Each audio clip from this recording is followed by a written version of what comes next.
అన్నా నేను 50 రూపీస్ పంపించా, నాకు ఇంకా టికెట్ రాలేదు. ఓ బ్రో, నేను నీకోసం 100 రూపీస్ పంపించా, నాకు ఇంకా టికెట్ రాలేదు. What is this bro? నాకు చాలా మెసేజ్ వస్తున్నాయి.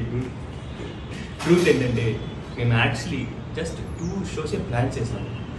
బట్ ఇప్పుడు నేను ఎలా చెప్పాలి చెప్పుడు, ఇంత డిమాండ్ ఉంది కాబట్టి మా పేక మెడలు ప్రీమియర్ షోస్ ని పెంచుతున్నాము. 4 షోస్ యాడ్, 6 షోస్ యాడ్ అయిన 7 షోస్ యాడ్ అయిందంట. అలాగే ఈ రోజు 6:30కి మూసాపేట్ లక్ష్మీకళ థియేటర్ కి మేము వస్తున్నాము. మాతో పాటు రాకేష్ గారు కూడా ఉంటారు, మా ప్రొడ్యూసర్ గారు. మిమ్మల్ని కలవడానికే వస్తున్నాము. 6:30 PM లక్ష్మీకళ థియేటర్. ఇప్పుడే బుక్ చేయండి, వచ్చేయండి. ఓకే, అండ్ 50 రూపీస్ టికెట్ కి ఈ నంబర్ కి కాల్ చేయండి. రేపు జూలై 19 చాలా టెన్షన్ గా ఉంది. బ్లాక్ బస్టర్ అవ్వాలి. ఓకే.